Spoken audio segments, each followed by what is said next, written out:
Thank you for escorting me here, Proxy. Today was quite eventful. If I were to head back now, I probably wouldn't be able to fall asleep.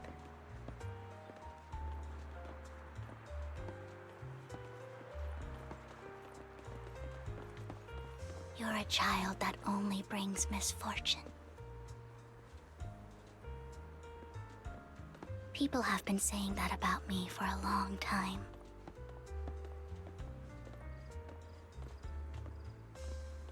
I used to feel hurt and resentful.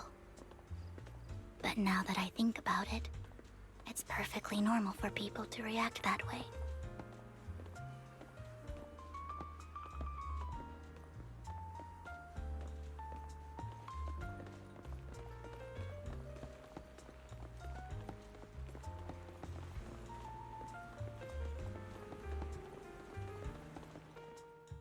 Why do I only predict suffering?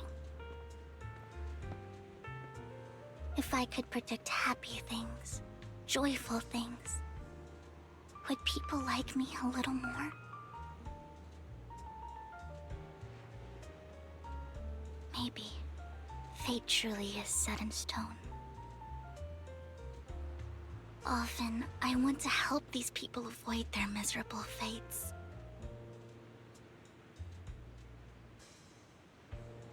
For a time, I even thought that I was successful, that I could change people's destiny.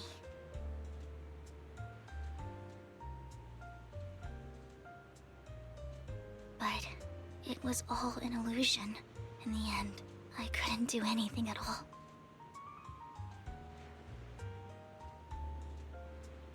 So, I was really happy when you said that my abilities weren't a curse, but a gift.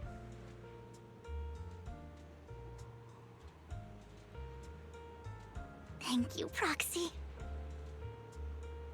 I'm so glad to have met you. And you're also a fan of Lord Phaethon. It's like we were fated to meet.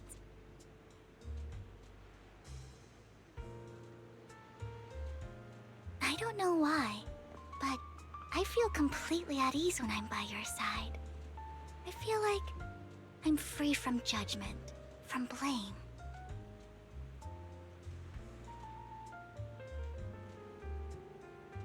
Like, I don't need to worry about anything, and can just be my own true self.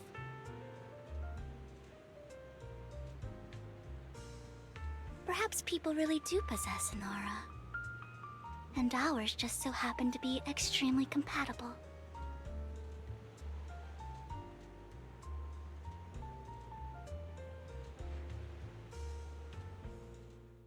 By the way, you asked me before about Hugo.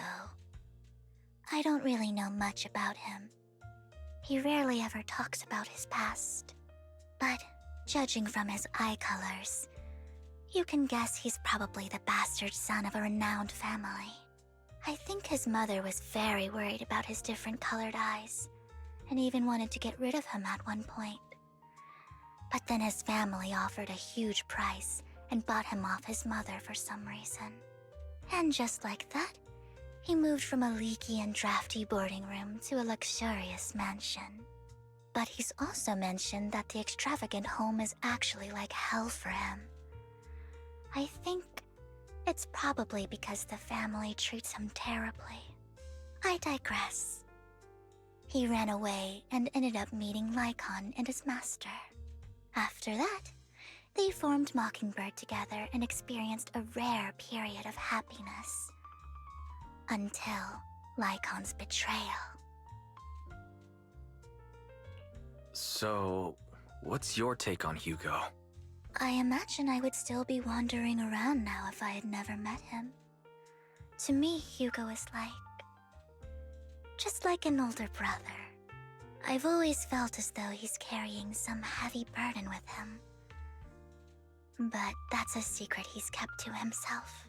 Something he'll never tell me.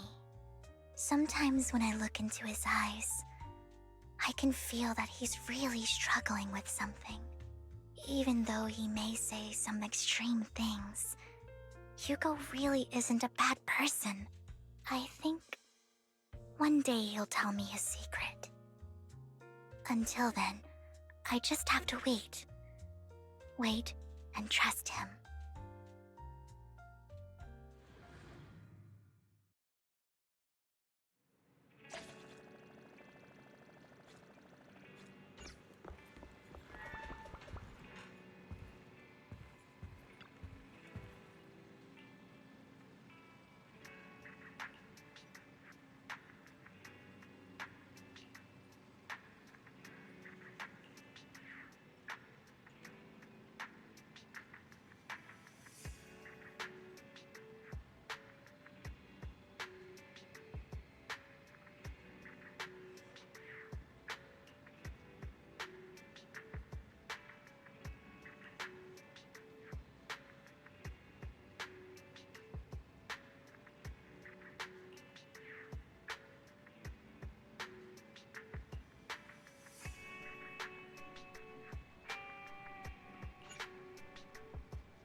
It appears we're the first to arrive. I thought we were running late. This might sound weird, but it's nice to think about getting to work with you from now on. I don't really know why that makes me feel so happy. Oh, it's because we're fellow fans! Anyone who likes Lord Phaethon can't be a bad guy. You're right. Of course, Lord Phaethon is the greatest there will ever be, but you're definitely the best proxy I've ever met in person. Hugo told me before that you're really skilled, and he said we'd get along great. I never expected he'd be so right. Oh, by the way, would you like to come by my place if you have time later? I have a huge collection of Lord Phaethon merch. Phaethon, Lord Phaethon doesn't have any merch out there, right? I mean, we don't even know what he looks like, for starters. It's all my own original merch, like screenshots of old internet comments. I print them out and turn them into postcards. Plus the avatars Lord Phaethon's used, the music playlists they recommend. I've organized it all. I'd love to show it all to you if we get the chance. I'm really curious to see all that. Please be sure to show me. Splendid!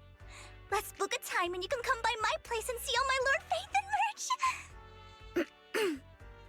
Speaking of which, what's taking those two so long? Hugo said he had some preparations to do before entering the Hollow. I wonder how that's coming along.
This is getting to be more than just a coincidence, don't you think?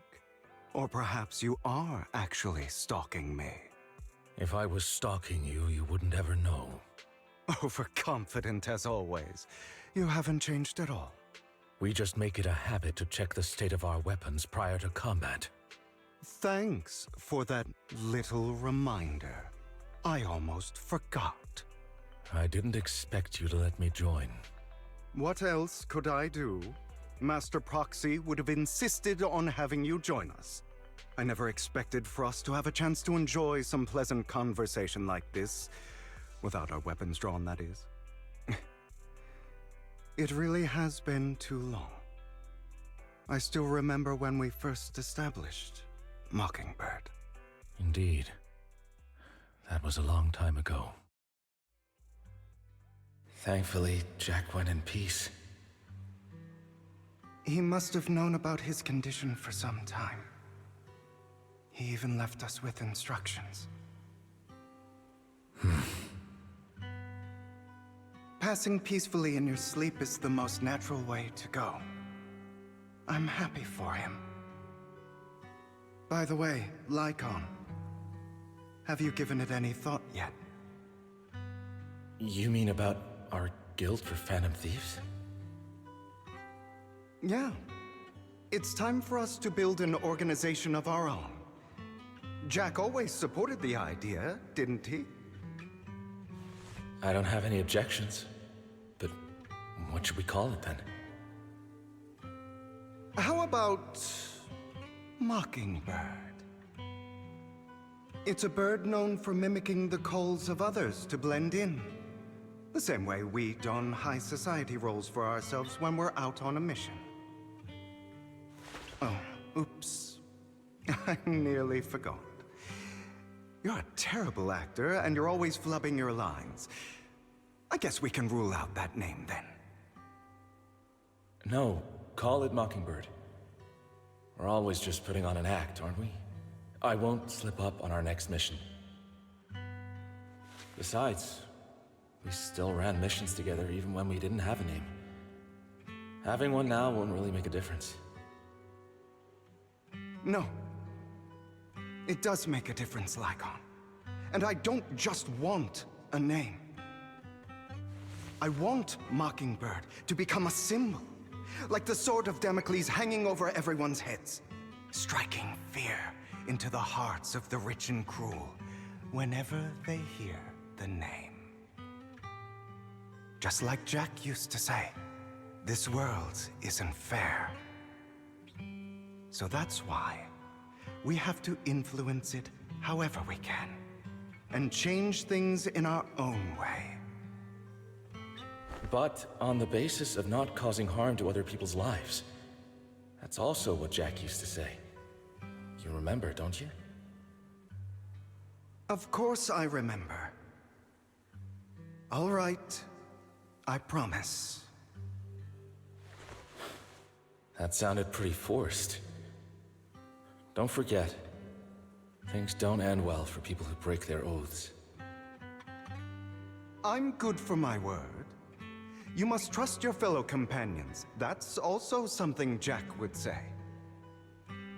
Well then, today's the day that Mockingbird will officially start flying. Our first order of business, deciding on our symbol.